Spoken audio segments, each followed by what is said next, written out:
The transformation of work has really changed a lot in different communities, depending where you're at.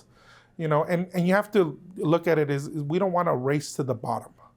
When I was born in 1977, we had Chrysler as the #1 employer in the United States. What does it mean to be an auto worker union member? Pension, benefits, good salary, labor protection, you can't get fired out of the blue. And currently in the United States, it's Amazon and Walmart. Workforce development is an approach to economic development that focuses on investing in people. But the truth is, our current workforce development system emerged out of an anti-poverty approach, with a very paternalistic approach to providing services to only those people who were deemed appropriately in need. And it's administered through a wide range of federal and state agencies that is really a fragmented non-system rather than a system. But even then, it's desperately underfunded and is building on an education system that functioned to stratify society into different levels rather than providing opportunity for all. A solidarity economics approach to workforce development would start first from an asset-based model, recognizing the strengths and the knowledge and experience that workers from marginalized backgrounds bring to the workforce, rather than the current deficit model that focuses on the gaps that people have. And we'd be developing and creating new workforce development programs with community organizations rather than for low-income and poor communities. Ultimately, what we need is to think about an approach that focuses on workforce systems development rather than workforce development. So for the last 15 years, Hartnell College has been working with several of our local industries to develop our programs and all of our curriculum. Anywhere from seeding the programs and the faculty positions in those programs, equipment, and you name it. So it's been great to have that experience to build these programs so that they do align with the skill sets needed in the industry, so that when the students are done here, hopefully they can get those good jobs. So that's been fantastic. The part that we have been missing is the heart and the student and the lived experience, the people that are actually benefiting from it. So we've been building these things for people instead of with people. And I think that is part of what gets me excited about this movement, is really recognizing that, reflecting on it, and then acting to make it right. So let me run that down in a little more detail. First, thinking about our education system, which for the last 150 years has served as much to segregate and track people in society as to provide economic mobility. Some are tracked into management or highly educated positions, and tremendous resources are invested in that. My father, for instance, 50, 60 years ago now, became a medical doctor at the University of California, San Francisco, with nearly all of his tuition and educational costs paid for by the taxpayers of California. But the vast majority of the workforce was tracked into working class jobs, manual labor or routine work in factories. And the other thing that was part of that, K through 16 system was essentially a model of education where students were seen as empty vessels and were just given knowledge in a way that they were not supposed to question the authority and the hierarchy in the classroom, which trained them for hierarchically run workplaces. And that view of what the educational system was set up to functionally do, that used to be a radical view in the 60s. Books like Schooling in Capitalist America by Sam Bowles and Herb Gintis is a classic book that kind of makes that argument, and it was seen as peripheral, radical at that time. But today, people working on education reform almost take that as a for granted understanding of our educational system and the need to transform to a system that invests much more in creative thinking and innovative thinking and really challenging authority, essentially, rather than that hierarchical system that we're inheriting and building from. My name is María Elena Manso. I'm the program director for Mujeres en Acción. The challenge with the current educational system is that it's not necessarily made for people like me that don't follow the traditional path. I tried to go to school. I didn't have the opportunity. I always had the drive. I didn't know how to go about it. I didn't know all the support there was. I came to the United States when I was 16. I could have gone to high school. I could have gone to university, but I didn't know the system. Keep trying to learn different things. But it wasn't until later in my life, I already had 2 kids, when I had the opportunity to take my first college classes. And slowly taking one class here and there, I realized that I was getting too old to graduate, so I had to quit school. I realized that for the career that I was choosing, it will take too long. I will be in too much debt to be able to do it. So finally, I had to give up my dream. But because I've been working and trying to develop myself and taking the opportunity to grow, I was able to get this job, which is working with women. I finally make a program director last year at 64 years old. And I could have done it. I should have been able to do it 20 years, 30 years ago, because I did have the talent, I had the drive, I'm hard worker, I have the ethics, so I should have been a program director long time ago, but because I didn't follow the regular path, the traditional path, it's taking me this long.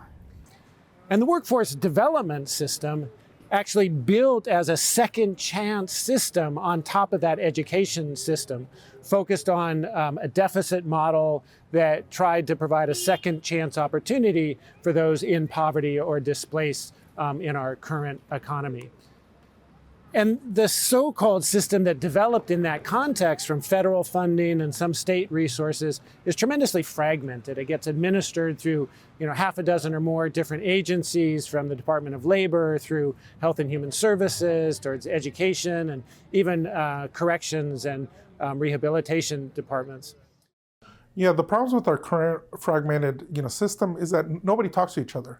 It's a really siloed system. It's a complicated system with a big map of different departments and different silos. And especially in California, it's ridiculous that an employer can apply for an ETP grant, which is an employment training panel grant, and not notify the local workforce that they got a local grant. So the local workforce could outreach to the employer and outreach to the workers to say, you could get training money, or you could get this other benefit, or just a disconnected system altogether.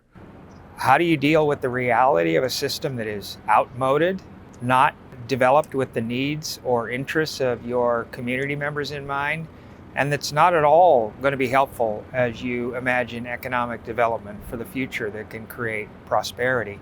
What we're hoping they do with that critique is begin to imagine something very different and take an active role in designing it and coming up with a workforce development system that is actually a system centered on developing a workforce for the future that can produce prosperity for all.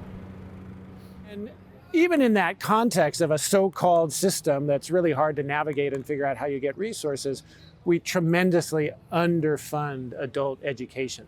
When you look, for example, at how much we spend on adult education, it's as much as 1/20th as many of our comparative nations around the world. We spend less than 1/10 of 1% of our total economic output on training for people in the workforce. Of course, the private sector, employers are a really critical partner in skills development, and much of the learning takes place in on-the-job learning. To the extent that we can measure employer investment in on-the-job training, or the percent of the workforce that has received employer-sponsored training, that has also been declining over the last 30 to 40 years in our underfunded system. This system is also outdated because work has changed. If you think about 40, 50 years ago, manufacturing enterprises in large-scale mass production dominated our economy. You can think of automobiles in Detroit, or some of the manufacturing of consumer goods like washing machines or refrigerators, where the key thing was creating consumer goods. Well, today, our economy has become much more bifurcated in some ways between high-tech, high-skilled jobs in the tech industry and pharmaceuticals and others, And then a large service sector of care work, home care work, but also education is important, and healthcare. But then the whole service sector, restaurants, entertainment industry, the cultural industry, retail sales, where there are many low-paid jobs and really problematic employment circumstances. But in both sort of cognitive and information work and communication work and manual work, anything that's routine or predictable is increasingly being automated by robots or machine learning programs. And the kind of jobs of the future are really those that are, unpredictable and that require interpersonal communication and processing of information and knowledge. And so when you look at, even the consultants to major multinational corporations like Deloitte & Touche or McKinsey, when they look at the kind of skills that are critically important for economic competitiveness in our world today, it's things like curiosity, resilience, creativity. It's teamwork and social intelligence and the ability to have cross-cultural communication and be able to talk across difference and the critical thinking that goes along with that.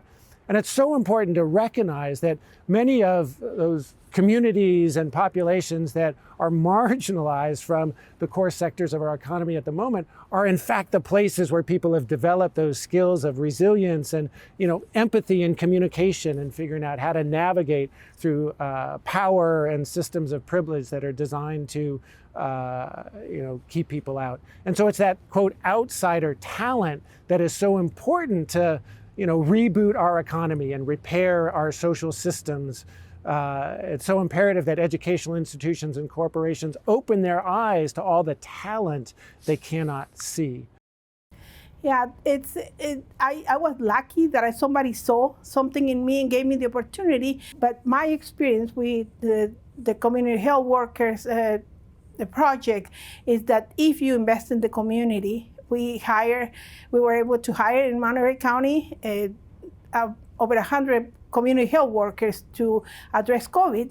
They changed the way COVID was going from being one of the highest counties with the COVID incidents to being really low and having everything under control. We were able to open businesses. The economy was able to open again, and that's because of them, because they knew where the people were, where to go, how to talk to people, what they were saying, what they were not saying. So they understood they had all these lived experiences that cannot be taught. They have that. They learned the skills that they needed for the job, but they already had the talent and the drive and the will to succeed. The reason why I'm so passionate about Mujeres en Acción is because I feel that we're providing for other women the support that I didn't get, in the hopes that they don't take 40 years to get to where they want to go, but they have a system, that we have a system that is going to support them in achieving their goals, in their economic mobility and their leadership development. So what does that mean for our approach to workforce development? Well, we can think about this at two levels. One is sort of the broad conceptual level, and the second is the specific programs and actions we can take. At a broad level, we need to be making the case that this outsider workforce is actually central to our economic future, that equity and inclusion is not a special interest, it's actually centrally important to our economic future and economic prosperity. We need to think about movements. We need to mobilize people that understand that new approach and build stronger connections and relationships that can help us transform our workforce development systems. And we need to advocate for change, advocate for more funding for sure, but also advocate for greater community and labor partnership in economic development strategies and industry cluster initiatives that recognize investing in a skilled workforce is actually central to economic development strategies. What does that look like in practice? Well, we have a great model in some of the high road training partnerships that the state of California has funded through the California Workforce Development Board, where you're combining investments in training and skills development with representation and empowered workers that have living wages and opportunities for advancement and safe working conditions, and where their skills are valued and their voices valued in the workplace. How do we expand on that model in non-unionized workplaces and building more community partnerships and connection to that? We need to focus on neglected economic sectors like tourism, like farm work, like retail sectors where many of our low-wage jobs are and need investment to figure out how to increase jobs in our economy. And focus on neglected communities, Watsonville, rural areas like Salinas and the Central Valley and the northern parts of the state that have been largely neglected, but where there are tremendous opportunities for economic prosperity and growth. And as part of that, thinking about apprenticeship programs are great, but other earn while you learn programs and investing in workplace-based learning. And we can use the current opportunities through the SURF initiative or federal funding for infrastructure investment and other climate change investments to make these cases for investing in a new workforce system. And so we need to be talking not so much just about workforce development, but thinking about workforce systems development. To build an effective workforce system in the state, it's going to take a different mentality, a different mindset. And that mindset has to be that it's okay that we don't have to know all the answers, that it's okay that we don't have to be the master designers of everything, and that it's okay that even with the education and the experience we have, we don't know everything that our community really needs, and that there is real power in community and real knowledge in community. Wisdom, there's richness, there's a lot of learning there. And so I think for us to design a better workforce system, we need to be better listeners. And humility will always help in that process. Show up with humility and show up with realness and be there to listen. And I think that will help us. It will go a long way. We need to think outside the box. If we keep doing what we have been doing, we're going to stay where we are. So if we really want an economy to be inclusive, we need to include people. We need to make sure that there's pathways for everybody, regardless of where they start, their background, their economic situation, the immigration status, but that everybody has the same opportunity. And recognizing that if we do that, we all will benefit from it. It's not a charity, it's just common sense.